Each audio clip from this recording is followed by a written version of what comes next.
The Without Fear of Her Future podcast is for women who are passionately pursuing financial freedom through investing in real estate. We are here to empower you to be brave, dream big, and design a life you love. I'm your co-host, Tresa Todd, founder of the Women's Real Estate Investors Network and author of the book, Without Fear of Her Future.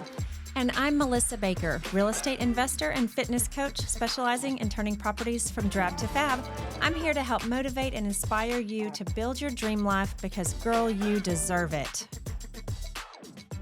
Well, hello, beautiful. Thank you for joining us today as we talk about the power of our thoughts and how important our inner dialogue is and how it really shapes us for success or failure. So today we're going to unpack the power of our thoughts, our beliefs, and our mindset so that we can unlock breakthroughs in our finances, our business, our relationships, and most of all, our peace of mind. I'm so excited for this conversation. I am too. So why is it, Melissa, that our inner thoughts and feelings dictate our outer results? I want to say that again. Our inner thoughts and feelings dictate the results that we get in life. Well, it makes me think of that quote. I know you've heard it by Henry Ford. He said that whether you think you can or you think you can't, you are right. Exactly because right. What we think about, I've always heard too, what we think about, we bring about. And so I think we really aren't aware of just how powerful our mind actually is and the things that we're able to do if we really just put our mind to it. I love that. I've never heard that. What we think about, we bring about. What we think about, we bring about. I like that. And it's so true. It's so true. You know, just I'm going to start off with the story that just reminded me of. Way back when I was a single mom driving a minivan. When you have 3 teenager boys, you need teenage boys, you need a minivan. And so that's what I had. And I think I drove that thing for 9 years. Oh, okay. Yeah. Nice. And taking kids back and forth to football practice. And it wasn't the nicest smelling thing after the end of 9 years. But anyway, I remember when I had it, you know, I don't know, maybe I got a 5-year loan on it. I don't remember what it was. But I remember that I came to this place about after having it maybe 3 years that I wanted it paid off. I was just like, I just want to pay off this minivan. I want to pay off this minivan. And I was literally living paycheck to paycheck. But I started praying about it. And I started thinking about it. Because you just said what you think about, you bring about. And then one day, I was notified I had switched jobs actually about a year prior to that. And they called to tell me that they owed me money. Yeah. And they gave me a check that just covered the amount that it would take to pay off that minivan. And I paid it off. You know, because first of all, it was a prayerful to see, you know, I'm like, God, I want to just show me how. So even when things seem impossible, you don't have to figure out how to do it. But first of all, I was always thinking about it. I was always praying about it. So I love that you said that. And it's so true. It's so true. It is. You know, I've been recently thinking about just kind of my path and where I was, where I want to go, and seeing that I'm obviously not where I want to be, which who is, right? We want to continue to grow. Absolutely. But I've really been forcing myself to get out of my own comfort zone, which takes a lot of forethought because we love our comfort zone. Yeah, it's comfortable. And we like to be comfortable. But I just started realizing that I need to do some things that I haven't done in the past in order to get some results or get to a place that I haven't gotten to yet. And a lot of this is just me taking some risks and doing things that are uncomfortable, which takes me thinking about it to get myself to do those things. And I would say, first of all, just let me say, I just watch you getting yourself into that uncomfortable zone all the time. It's very impressive. Well, thank you. I want to say I'm getting a little more comfortable with being uncomfortable. You know, and a lot of it started back at the very end of 2020 when I took the MasterClass and decided to join the network and invest that money in myself. And that was a big decision. And that was coming out of my comfort zone because I knew that if I put this money into joining the network, I was going to have to do something to make it work. It was going to require some action, and that was going to really require me to not sit on the bench and watch everybody else go be successful, but I was going to have to actually jump in, which I did. And I forced myself.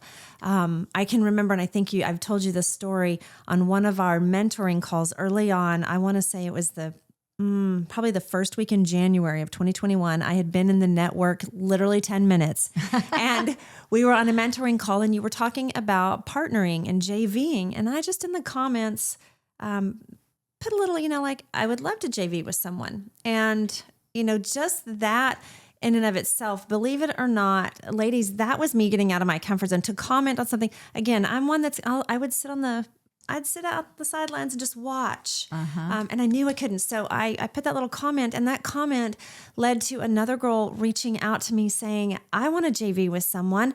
And it ended up that we were both in the same area. She had a private money lender lined up, but no property. I was able to find a property. We came together, and we literally closed on our first property 2 weeks later, before we had even ever met in person, because she had COVID. She was sick. But that was way out of my comfort zone. That was the first one. And that one, it literally had this snowball effect of one thing after another of me having to do things that got me out of my comfort zone, which is how I ended up here. Yeah. I can look back at these decisions that I had to prayerfully make, taking me out of that comfort zone. So y'all, our thoughts, this is not all about getting out of your comfort zone, but you got to get your thoughts lined up in order for you to act. Thought, like you just said. You were like, okay, I've done this. I've joined this network. Now, and you were thinking, I've got to take action. Yes. So your first action was say, hey, I'm looking for a partner. Then the partner contacts you, and then you're making it happen. What you were thinking about, you brought about, and you brought about that first deal. Because you had made up your mind you were going to. Yes. You made up your mind you were going to, because that's where so many things start. Many things start with a decision. Our decisions determine our future. Yes. Our decisions determine our future. We can make a decision to stay comfortable, to stay in fear, and it's a bleak future. Yeah, you had a big decision. I mean, with yours, but you took a huge leap of faith. Yeah. In your story. Yeah. If you're talking about first of all, jumping out, leaving a 25-year career, leaving my city, a ministry, my friends, everything I know to come to Dallas. When my sons invited me, they kept saying, Mom, come to Dallas and we'll teach you how to invest in real estate. I was in the medical field. I didn't have an ounce of, and I was 50 years old. Yeah. But a few things. I had been teaching a Bible study, and I was teaching in Joshua. The whole book of Joshua is about him taking the children of Israel into the promised land, where God tells him over and over, have I not commanded you? Have I not commanded you to be strong and courageous? Do not be afraid. Do not be discouraged. And so I was living that, and I knew that God was commanding me, Tresa, have I not commanded you to be brave, to be courageous, stop living small. And so I said, okay, I'm going to do this. And so my boys had been trying to talk me out of it for 3 years. But see, now I have a different thought process, and I will never forget. Ladies, we're talking about our thoughts. So when it was my youngest son called me that night at 9:00, and he says, Mom, it's time. I really want you to I want you to move to Dallas. I want you to leave your job. I want you to come to Dallas, and we're going to teach you how to invest in real estate. And I remember saying what I'd always said before, well, I'll think about it. But I'd never really thought about it. Right. So that time, when I hung up the phone, I so remember sitting on the side of my bed thinking, oh my gosh, God, is this what you were talking about? When you said, have I not commanded you to be strong? You want me to walk away from everything I know, everything I'm comfortable with, to learn a new industry at 50 years old. And, but our decisions determine our future. So before I knew it, I had my house on the market and I moved to Dallas, and it was huge. But look at, it took my life in a whole different direction that I never, ever dreamed. Right. And that fear, you could have let that fear of the unknown, because you didn't know, you didn't know what was on the other side of that move. You knew what you hoped for, but you didn't know what was really on the other side of that move. And I feel like we can so often let those fears hinder us from making those kinds of decisions because it's, that's a big what if, and living in those what if moments. And my fears were as real as anybody else that has making a decision. I'm like, well, what if I fail? What if I can't do this? What, I'm going to go broke. I was always the kind of person that make very responsible choices. And it felt more responsible just to stay in my little job and get a paycheck every 2 weeks. Right. But in reality, I was never going to be able to retire with that. Mm-hmm. And so it was a leap of faith, but I'm so grateful. But again, I just want to keep going back to, boy, it's our thoughts. It is. And I want to pause here for a moment and speak to the woman who, we've all seen you on stage, or a lot of women, if you've been around the network, on the podcast, if you've heard Tresa speak somewhere, and you have such a beautiful, eloquent stage presence, and the way that you preach, the way that you teach, it's beautiful. And I want to speak for a minute to the woman who is not that. I want to speak to the woman who is like me, as we're talking about this idea of our thoughts and getting out of our comfort zone and kind of pressing forward. That was me. And that was one thing that kind of snowballed into other things. But since that time, over the past couple of years, I have found myself with that desire to be that better version of myself. I want to accomplish all that God is calling me to. And I know by staying in my own head and keeping my own kind of protected thoughts, right? I'm not going to grow. We've got to step out and grow. So I've forced myself. So for the woman who's like that, who sits on the sidelines, who's afraid, we were talking about walking in, to networking events. And there's a lot of events. I don't know anybody. And you guys, I was always the girl that, here's a difference in you and I. You walk into a room and you don't care if you know anybody. You're walking into the room and you're starting a conversation. You're walking into a conversation. And I'm the woman who walks into the room and I immediately kind of get that little anxiety. I'm looking for somebody I know. Who do I know? Who can I talk to? What conversation would I be comfortable walking into? And I literally have all these thousands of thoughts going through my head to protect me, right? That safety net. So because every single person in the room is looking straight at me. Right? That's what's in my head. And I know I'm not the only one. I know I'm speaking to someone. And I had to get past that. And I have. I've joined some networks. I've been in networking events where I had to go by myself and do things by myself. And I'm getting a little bit more. It's not ever easy, but you just make yourself do it because I'm getting the results that I never would have gotten. I'm in a place where I never would have been had I not, you guys called me, the network called me to do a testimonial because I had jumped in so quickly with both feet, got this deal within 3 weeks of joining the network. I was closing on my first deal, and it was a flip. And so you guys called me to come in and do a testimony. And when they called me first to do the testimony, I was like, oh yeah, sure. I'm thinking I'm going to write out a testimony and I'll send it in. And they said, great. Would you like us to send the camera crew to your house, or would you like to come to the office? And my stomach did flip-flops, and I don't even want to tell you what I just about did. But it was so uncomfortable, and I immediately wanted to back out. I was a camera? Wait a minute. I have to go do a verbal, on-camera testimony.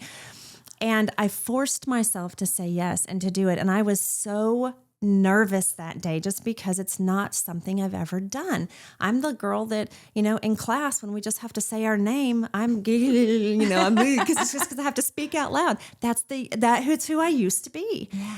And I went in and did that testimony, which led to you and I having a beautiful conversation, realizing we had things in common, led to a friendship who now I'm on a podcast. I'm talking into a microphone. I'm with thousands of people. Oh my heavens, Lord. Thank you. Thank you that you pushed me out of that comfort zone. But it all came back to my thought process. Yes. All of it. Every bit of it. Because so many people, you're pushing yourself to go to those networks by yourself, no matter how you feel. And Melissa, so many women are not doing that. They just stay at home. Right. And they let their fear win. But you kept on over and over and over doing it afraid. And that's really what being brave is. We talk a lot here at the Women's Real Estate Investors Network. Be brave, dream big. Yes. And if you're going to dream big, You have to be brave. And that's what you just continuously do. Yes. And I'm so proud. It's been so fun for me to watch you just turn into this, a new woman in this last couple of years, and what you do and what you've accomplished, and how I know you just taught a Bible study the other day. And it's absolutely incredible. It's fun. It's fun because I'm realizing that there's so much more out there that I can do if I'm willing, And you had a story similar. I know that we've talked about before. And this goes with, as we're talking about our thoughts, it's not just our words that we're saying over ourselves or saying about situations, but it's picturing ourselves doing things, right? So you had a story about some monkey bars. And I love this story because it speaks so powerfully to the power of our thoughts. It surely does. This was years ago. I was going to do a mud run, and I had been kind of practicing for it. And I knew there's all these obstacles that can happen. You don't know. I think there's only going to be 12, but it could be up to 20 different ones. And so I wanted to make sure that I could do them all before I went. And so one of them is, crossing over mud on these bars. And so I was there was a little kids preschool park across the street from me. And I would go over there and try to do all the things, and was practicing and running and all the things. And there were monkey bars. I'm talking about some little kid monkey bars. And Melissa, for some reason, I would hold onto the monkey bar, and I was so scared to let go with one hand to grab the other monkey bar. Come on, this is first grade stuff. And if I fail, I was only going to fall 2 feet. It wasn't even going to hurt. But for whatever reason, I just had this fear about it, and I would not let go to grab the other one. And I was so mad at myself, and I would try to do it every day, and I would just hang there on this first bar, and I would never take my hand off, and so frustrated with myself. So one night I went to bed, and that next morning I woke up. I woke up at like 5 o'clock in the morning, and I was lying there in that bed, and I began to imagine myself crossing those monkey bars. And just taking my hand off and doing it. And I just kept going over and over and over and over in my head. It was still dark outside. I got up, I put my tennis shoes on, and I went across the street to that school. And at 5:45 in the morning, I did it the first time. I just crossed those monkey bars. Yourself, the power of your mind, you envisioned yourself doing it. I visualized myself doing it, and I was having the thoughts, Tresa, you are not going to let this beat you. You are going to go and do it. And I did it. And so, there's so much power in our thoughts. Right. And you've gone on. We both have, we do things that are hard and in our mind, like our cold plunging. When was the first time we decided, and why did we think it was a good idea? Well, we were trying to remember this last night. I was like, why did we ever determine that we were going to go cold plunging the first time? We had heard it was good for us, so we decided we would do it. And it was hard. And I think that first time that we cold plunged, it wasn't a cold plunge that we could do at the same time together. It was one of us had to go and then the other. And I'll never forget, I don't remember who went first. I'm thinking you went first. But standing outside the cold plunge tub, and literally we talked each other through it. You got this. You can do it. Yep. Come on, hang tight. And literally the other one's sitting there just grinning and bearing it in these super cold temperatures. But we did 10-minute plank. Rain Live last year. We did a 10-minute plank on stage. Who would have ever thought that we could have done that? Well, that's been the wonderful thing about our friendship, is that we keep pushing each other. Yes. We work out together regularly, or we do a cold plunge, or but we're constantly challenging each other. And sometimes it's you that will say, hey, let's do this today. Or sometimes it's me. And the other one just always goes along with it, even though sometimes you have an idea and I'm like, holy crap, I don't want to do that. But we just do it. We do. And we push each other. And my goodness, girls, you all need a friend like that. Yeah. Pray for one. Seek a friend that will push you to do things that are hard, because it changes who we are. And that's really what we want to talk about, is the woman that you want to become. Yes. And if you want to succeed in business, if you want to succeed in your relationships, it's always going to take doing hard things. Right. And pushing yourself. And again, overcoming our thoughts and our fears. Yes. And that's one thing you have taught me and have really played a big part in me replacing my fear-based thoughts with faith-based thoughts. And I love that about you, because that's a way that you really challenge me is in those ways is really going into those faith-based thoughts, because God created us to do so much more than we're doing. And you remind me of that all the time. Well, I mean, we cannot let our fear lead us. We have to move in faith. Absolutely. We just constantly have to move in faith. And it takes a shift in our thoughts. We talked a little bit about whenever I took that leap of faith to become a real estate investor. Well, it was only, a few months later. Now I'm complaining that every time we go to networking events, it's all men. I'm like, where are all the women? It would be nice to come to these events and there be some women, as well as I was having success, and I wanted other women like me to know that they could be an investor too. And so it was, I was saying those things.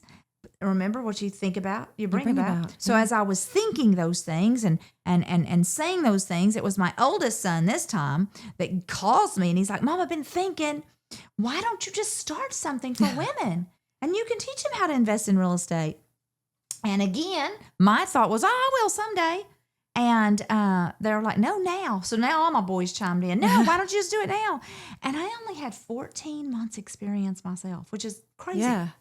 And so I said, okay, I put a date on the calendar, and I said, I'm going to start the Women's Real Estate Investors Network. And I had no idea if women even wanted to invest in real estate. And again, I was so afraid they're going to ask me questions and I'm not going to know the answer and da-da-da-da-da. But I just did it. And now here we are. 5 years later, the largest women's real estate investors network in the nation. And I would have never dreamed it. I would have never, but God can do anything with our yes. If we will just say yes and say, I could have so let my fear stand in the way. And it wouldn't have just been standing in the way of me, but what about we've had over 220,000 women come through a MasterClass and learn about investing in real estate that, that they possibly may have never even knew existed. Yeah. Yeah. When we have these ideas like that, that thought was planted in your head. It wasn't something that you thought of. It was the boys kind of planted that thought. It reminds me of a time back when I was first a young single mom. And I've always been, if you've listened to this very long, you know that I'm a personal trainer, was for years. Fitness has always been something I've loved and have done. And there was a time shortly after becoming a single mom that I was in the gym. I was working out quite a bit, and I was approached by a couple of different women asking if I was a personal trainer, and I was not. So no, I'm not. But it made me stop and think. And my prayer was, and y'all, this was literally my prayer, because the thought hadn't crossed my mind, but they planted that thought. And then I started to think about it. And really, I love fitness and I love helping my friends. I've trained my friends and my sister and, stuff like that. I didn't think it was becoming a personal trainer was something I could have ever done. So my prayer was literally, God, if this is something I need to look into and think about, I need you to hit me over the head with a 2x4. Now, I really didn't want him to literally hit me with that, but I needed him to make it obvious to me. And he did. And the next thing I know, I was signed up to go take a course. My mom was flying in to take care of my girls. And I was a personal trainer. I had lined up a job with that gym. I had asked the lady, if I get certified, do you have a place for me? I had a job already lined up. Wow. And that in itself was just because of a thought. So ladies, stop for just a minute. What is something you have thought about doing and dismissed, or thought about doing and then immediately thought, I couldn't do that. The fear jumped in. Yes. Yeah. Or maybe somebody told you that you couldn't do it. I would say, look at them and go, challenge accepted. Let's go. If there's something that God's placed on your heart, you can do it. He has given you everything you need to accomplish it. It's just that you've got to take that thought and put some feet to it, some action to it. But it all starts with your thoughts. Yes. So change your mind, change your mindset, and don't let those negative thoughts keep you from doing what the Lord has called you to do. Absolutely. Decisions determine our future. Yes. So when we're having a thought, our decision about that thought is going to make us or break us. And so the same, you could have dismissed that and never become a trainer. I could have made the decision not to join the women. Not to start the Women's Real Estate Investors Network because it just seemed too big, too hard, too much. Right. And I wouldn't be sitting here right now. So it is all about a decision. You have no idea what's on the other side of that decision. But my encouragement to you today, if you're listening to this, is God is saying, have I not commanded you to be strong and courageous? Do not be afraid. Do not be discouraged. So say yes. Yes. Say yes and see what happens. Hey, I'm not going to tell you it's going to be easy. Right. It's going to be hard, but it's worth it. Right. It's so but worth how it. much growth has happened in those hard things? Right. Absolutely. There's some things that are fairly simple, but it's hard. It takes time. It takes effort. But look at the personal growth. You're not the same woman that you were 7-8 years ago. No. I'm not the same woman that I was 7-8 years ago. No. I'm not even the same woman I was 4 years ago. Good 3 years ago. So much has changed, but it's because I changed the way I thought about myself. Yeah. Yeah. And I know that when I walk into a room, not anybody's looking at me. And it doesn't matter if they are. Yeah. You know who you are. Exactly. And not in a prideful way, but in a confident way. Right. And you just know that the Lord's with you and you're just going to talk to whoever, is presented in front of you. I love that. I love that. Because again, it's not about pride. It's just about confidence. And I think God wants us to walk in with confidence, hold our head up high and use us in whatever way. I want to kind of jump into, we're talking a little bit about mindset and thoughts. And I want to talk about poverty mindset versus abundant mindset. Because if we were raised broke or just barely making it, or if that's our reality because of being a single mom or whatever it is, then we have that mindset because that's what we know. Right. Well, if we want to get it out of that, we have to change our thoughts and our mindset before we're going to see the reality of it. And so let's talk a little bit about having an abundance mindset. And abundance is having an overflow, more than we need, more than we need. Yes. And so, and God, literally Jesus, it says that Satan came to kill, steal, and destroy. That's right. But Jesus came to give us life and life more abundantly. He didn't give us the life. He didn't bring us into this earth so that we could barely make it. Yes. So that we could barely survive. Oh, we sin. Oh, Lord, just let me pay the electric bill. Oh, Lord, let me get by. He wants to give us more so that we can be a blessing. So, he talks constantly about giving to the poor and taking care of those that are less fortunate. And how do we do that if we're barely just paying our own bills? Right. So I want us to walk into an abundance mentality. Yeah. And that's scriptural. Deuteronomy 8:18 says that it's God that gives us the ability to create wealth. He gives us that ability, which doesn't mean he wants us to stay broke. That's right. He doesn't want us to be broke at all. Yeah. And it doesn't say he just gives us wealth. He gives us the ability to create it. So it's going to take some action. It's going to take us doing some things. Just like it took you getting that first deal. It took me getting my first deal and moving through those action steps. And that poverty mindset and that lack, that's not an easy one to overcome. Sometimes it's, not because I've been there, ladies, as a single, you guys, there was months that we were paycheck to paycheck, down to the penny, at the end of the month, before the next, whatever hit the bank. And I remember the Lord always provided. I was so thankful that, I had, my faith was strong and I knew that I was going to be taken care of. But there were days where I thought, Lord, I don't know what this is going to look like, but you do. And now, because I lived in that, even though I had the faith, that poverty mindset of just having enough and just getting by still creeps in. And I really have to take those thoughts captive and nope. He created me for bigger and better. And we've overcome that already. Well, here's the deal. We're supposed to live in the promised land. Yes. Not to live in the wilderness where we got manna. That's and right. you and I both lived off of manna. For a long many, time. many years we were living off manna. And I'll never forget, even at an early time, telling my sons, we're living off manna because God is faithful. And he always did provide the manna. And if you know that story, that's exactly what he did. He always provided manna. We had just enough to get by. But I remember telling my boys all the time, this manna is temporary. We are going to the promised land where there is more than enough. And I know there were times that they looked at me like, Mama's crazy. But I would always say the promised land is coming. And I mean, I can tell you that we're all in the promised land now. Yeah. And it's much more fun in the promised land. Hey, there's still giants to kill. There's still issues. There's still problems in the promised land.